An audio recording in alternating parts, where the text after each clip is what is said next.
সকল মানবকুলের জন্য তো এই নির্দেশনা। আমরা যদি কালাম আল্লাহ জাহেল হই তাহলে আমরা মানবো কীভাবে, বুঝবো কি? এই জন্য তো আমাদের দেশের মানুষ পাপ কাজে লিপ্ত, মিথ্যা কথাকে মিথ্যাই হারামে মনে করতেছেন আমাদের দেশের মানুষ। আমাদের দেশের বেশিরভাগ মানুষ মিথ্যা কথাকে হারামে মনে করে না।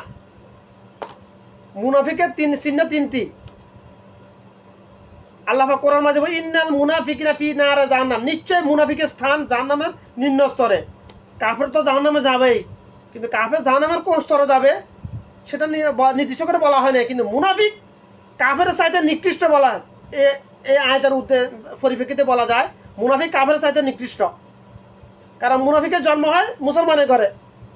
মুসলমানের প্রকাশ্য দুশ্মন হলো মুনাফিকগুলা।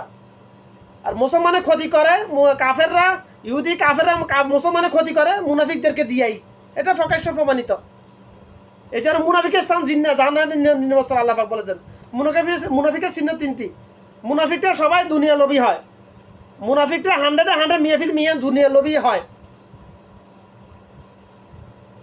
হুব্বুদ দুনিয়ার আসুকুল্লি খাতিয়া, দুনিয়ার মহাব্বত সমস্ত গুনাহের মূল। হাদিসের সহি অর্থ সহি ব্যাখ্যাটা গলত। এই হাদিসের পরিপূর্ণ ব্যাখ্যা হলো দুনিয়ার প্রতি অতিরিক্ত মহাব্বত সমস্ত গুনাহের মূল। আর দুনিয়ার প্রতি অতিরিক্ত মহাব্বত কাদের কলবে ঢুকাই দেয় শয়তান? মুনাফিকদের কলবে। যারা মুনাফিক তাদের কলব শয়তানের নিয়ন্ত্রিত 100%। যারা মুমিন তাদের কলব শয়তানের অসহজা মুক্ত 100%। এখন শয়তানের কলব শয়তানও অসহজা মুক্ত থাকতে হলে কলব সবসময় আল্লাহর জিকিরে ব্যস্ত থাকতে হবে। আল্লাহর জিকিরে ব্যস্ত থাকতে হবে। কলবে সবসময় আল্লাহর খোফ আল্লাহ ইত্তাকুল্লাহ, আল্লাহকে ভয় করতে হবে সবসময়। যে তুমি যে জানা করতে গেছো ওখানে কেউ না দেখলেও আল্লাহ পাক তো দেখতেছে, এটা মনে এ ভয় যার কলবে আছে সে কখনো জেনা করবে না। তুমি চুরি করতে যাইতেছ, চুরি করবে নিয়ত করেছো, যখন তোমার তুমি যখন বুঝতে পারবা, এটা স্বীকৃতি দিবা, তোমার কলবে যখন এই চিন্তা ভাবনা আল্লাহ আসবে যে কেউ না দেখলে তো আমি তো চুরি করবো, কেউ না জানলেও গৃহস্থ না টের পাইলেও তো আল্লাহ পাক তো দেখতেছে। হাসরের দিন আল্লাহর সামনে দণ্ডায়মান হতে হবে। যখন তোমার কলবে এই চিন্তা আসবে তখন তোমার পক্ষে চুরি করা সম্ভব নয়।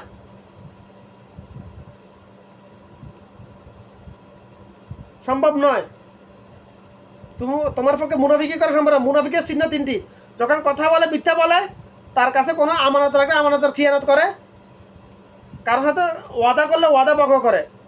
এই মুনাফিকের তিনটা চিহ্নের মধ্যে একটা চিহ্ন নাই এরকম আদম সন্তান পৃথিবীতে খুব রেয়ার বর্তমানে। আজ থেকে 10 বছর আগে এরকম ছিল না।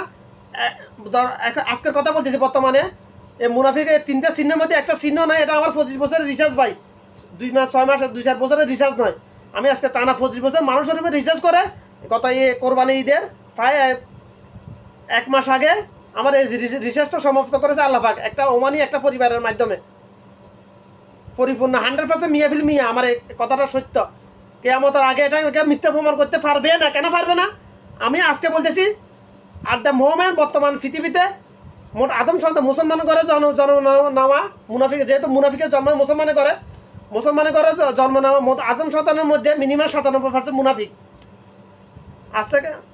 আজকের কথা বলতেছি। আজ থেকে 1 বছর পরে আরও তাও কমে যাবে। আজ থেকে 2-4-5 বছর পরে 1% পাবে না।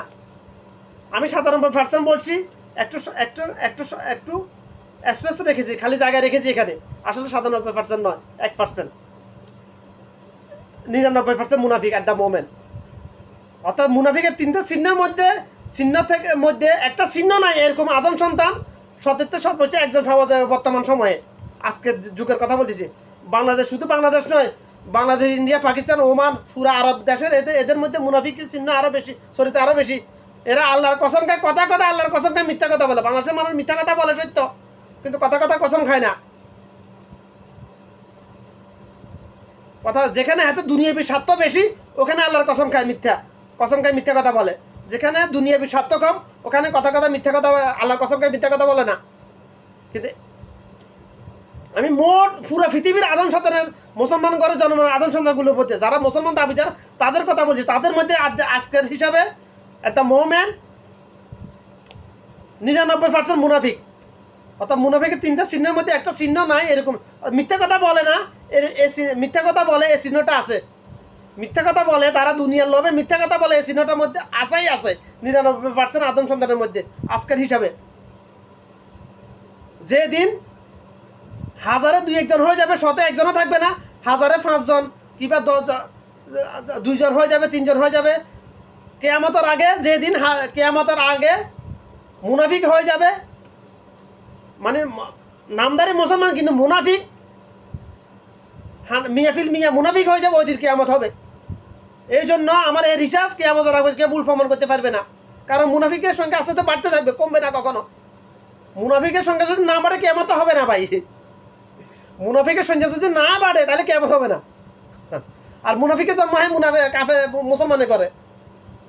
কাফের তো কাফের, হ্যাঁ মুনাফিক বললে বললে বললে বলা মানে হ্যাঁ মুনাফিকের অপমানি করা, শয়তানের অপমানি করা। কাফের তো কাফের, হ্যাঁ তো এনে যান না বিদে বেতন হিসাব, হ্যাঁ যে যান নামে হাতে। কিন্তু মুনাফিক, বেশিরভাগ মুনাফিক ছিল যার নামই। আবার মুনাফিকরা মুনাফিকি করতে করতে কখন তার ইমান চলে যায় হাতে জানে না এটা।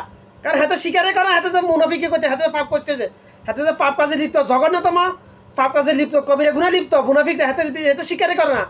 বেশিরভাগ মুনাফিকরা মিথ্যা কথা বলা হারাম, মিথ্যা কথা বলা কবিরা গুণে এটা স্বীকারে করে না। মুনাফিকরা মুনাফিকি করতে করতে নাস্তিক হয়ে যায়। বেশিরভাগ নাস্তিক হয়ে গেলে হাতে কাফের হয়ে গেছে, তার ইমান চলে গেছে। কারণ বেশিরভাগ মুনাফিক চির জাহান্নামী হওয়ার সম্ভাবনা খুবই বেশি। হাদিস কোরআনের তারা সারাংশ বলতেছি আমি। গুটির অল্প সংখ্যক মুনাফিক যদি আল্লাহ তাদেরকে তৌফিক দেয়, মৃত্যুর আগে সাকরাতুল মউত শুরু হওয়া আগে, মালাকুল মউত সামনে আসার আগে যদি আল্লাহ যদি তাদেরকে তৌফিক দান করে যে তার পাপ কাজে সে মুনাফিকি থেকে বিরত তওবা করে ঈমান আনার যদি সুযোগ দেয় তাকে আল্লাহ পাক, তাহলে সে জাহান্নাম থেকে মুক্তি পাবে ইনশাআল্লাহ। না হলে সে মুনাফিক, বেশিরভাগ মুনাফিকই ছিল জাহান্নামী। কারণ মুনাফিকদের একটা ফিতরত হলো তারা কখনো স্বীকার করে না সে যে ভুল করতেছে, সে যে পাপ কাজে লিপ্ত, সে যে জঘন্যতম পাপ কাজে লিপ্ত। মিথ্যা সকল পাপের জননী। আহার মিথ্যা কথা বলা নিয়ে কথা বলতে গেলে আমার কয়েক মাস চলে যাবে। শুধু কেন মিথ্যা বলা কেন হারাম করেছে আল্লাহ পাক, এ কেনর কথা উত্তর ব্যাখ্যা দিতে গেলে আমার কতদিন চলে যাবে, যা লাগবে এটা আমি জানি না। কেন হারাম করেছে মিথ্যা কথা বলা? কারণ বাংলাদেশে যদি আমি এর সঙ্গে একটা কথা বলি, বাংলাদেশের মোট জনসংখ্যার মধ্যে 90% মুসলমান বলে। মুসলমান আসলে মুসলমানের ঘরে জন্ম, কিন্তু মুসলমান নয়। মুসলমান আছে সর্বোচ্চ 10%। এই 10%-এর মধ্যে মুনাফিকের চরিত্র একটা না একটা চরিত্র আছেই, মিথ্যা কথা বলা চরিত্রটা আছেই। যদি 90% মুসলমান হইতো আসলে, অর্থাৎ বাংলাদেশের মোট জনসংখ্যার মধ্যে তারা মোট জনসংখ্যার মধ্যে 90% মুসলমান যাদেরকে বলতেছ মুসলমান বলতেছ, 90% যদি মিথ্যা কথা বলা ছাড়ি দেয়, শুধুমাত্র মিথ্যা কথা বলা যদি ছাড়ি দেয়, মিথ্যা কথা বলাটাকে যদি ওইরূপ হারাম মনে করে, যেরকম হারাম মনে করতে পৃথিবীর সকল মুসলমান নামধারী আদম সন্তান শুকর এবং কুকুরের গোশত খায়, তাহলে বাংলাদেশ থেকে যত রকম অপরাধ আছে, পাপ কাজ আছে, 90% পাপ কাজ এমনিতে গায়েব হয়ে যাবে ভাই, এমনিতে গায়েব হয়ে যাবে। কোনো আইনের দরকার, আইন কোর্ট কাছারির দরকার নেই, আইন আদালতের দরকার নেই, পুলিশ আর্মি বিডিআরের দরকার নেই ভাই, রাইবের দরকার নেই তাদেরকে দমন করার জন্য, অপরাধ দমন করার জন্য। এমনিতে গায়েব হয়ে যাবে। আমি আবার বলতেছি, বাংলাদেশে আদম সুমারি অনুযায়ী, রিপোর্ট অনুযায়ী 90% মুসলমান। আমি বলতেছি 90% তো দূরের কথা, 10%ও নাই। যদি 90% মুসলমান হয়, যারা মুসলমান 90% মুসলমান মানে মুসলমান মা বাপের ঘরে জন্ম নেওয়া আদম সন্তান, এটার মূল অর্থ হলো এটাই। আসলে প্রকৃতপক্ষে মুসলমান নয়, কালামালা জানইয়া বুঝইয়া মানইয়া মুসলমান নয় তারা। এবং তারা যদি 90% মুসলমান যাদেরকে বলছে, তারা যদি শুধুমাত্র একটা হারাম কাজকে হারাম মনে করে, যেরকম হারাম মনে করতেছে শুকর এবং পৃথিবীর সকল মুসলমান নামধারী আদম সন্তানগুলো শুকর এবং কুকুরের গোস্তকে ওরকম হারাম মনে করে, তাহলে বাংলাদেশ থেকে 90% অপরাধ পাপ কাজ এমনিতে গায়েব হয়ে যাবে, অটোমেটিক গায়েব হয়ে যাবে। সে একটা পাপ কাজ হলো হারাম হারাম কাজ হলো মিথ্যা কথা বলা। সে একটা কবিরা গুনাহ হলো মিথ্যা কথা বলা। শুধুমাত্র এই চরিত্রটা যদি না থাকে, এটাকে যদি সংক্ষেপে বলতেছি আমি, বাস। আর এখানে আর কথা লম্বা করবো না, এখানে আমার বক্তব্য শেষ করলাম। আশা করি বোঝার চেষ্টা করবেন, কথাগুলো নিজে বোঝার চেষ্টা করবেন, আমল করবেন ইনশাল্লাহ।